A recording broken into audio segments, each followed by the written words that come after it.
Et voici les informations, par des bruits de chauffards et de tonnerre. Après un long et épuisant exil sanglant, la présence divine est revenue dans sa maison à Jérusalem. Le troisième temple éternel s'est édifié au centre du Har Habayit dans la capitale.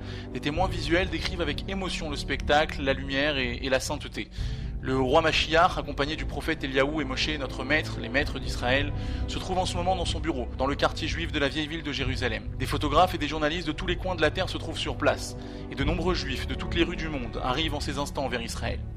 Aussi, dans les informations, le Shamash du roi Mashiach a fait savoir de manière officielle: le cours du roi Mashiach à son peuple aura lieu aujourd'hui, à midi, sur l'esplanade du troisième temple. Une grande émotion parmi les juifs du monde.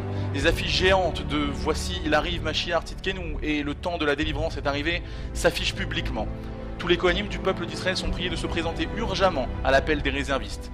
Du côté est du Har Habayit, pour les derniers préparatifs avant le début du travail dans le temple, le porte-parole du temple a demandé de faire savoir que les Kohanim connaissant les halachot des sacrifices le précisent à leur arrivée aux superviseurs dans le temple afin d'intégrer immédiatement le service. Le comité du Mashiach a fait savoir que des lettres recommandées ont été envoyées aux Juifs du monde et d'Israël.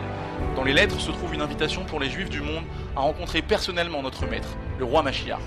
Au cours de la rencontre, le roi d'Israël, le Mashiach Hachem, traitera de la situation spirituelle de chacun. Il éclairera, expliquera et insistera sur l'amélioration. Dans des cas graves, le comité du Mashiach utilisera même des sanctions.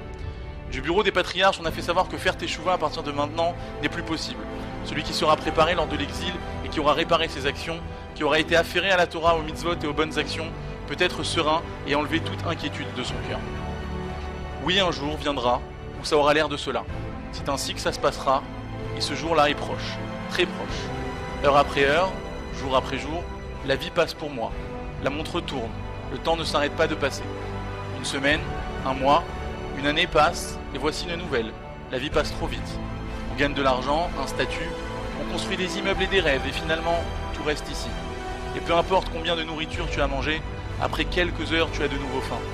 Lorsque tu réfléchis, tu comprends. Je ne suis pas venu au monde pour manger et boire. Et même l'argent n'entre pas dans la tombe. Mais en réfléchissant clairement et sincèrement à la vie, tu sais que les seules choses qu'une personne prend avec elle après sa mort sont la Torah, les mitzvot et les bonnes actions. Nous n'avons jamais entendu faire des oraisons funèbres sur un homme sur le fait qu'il aimait manger beaucoup de pizza. Tout le monde comprend cela. S'il tarde, je l'attendrai. Viens, il viendra. Viens, il viendra. Il ne tardera pas. Oui, comme ça, ce sera.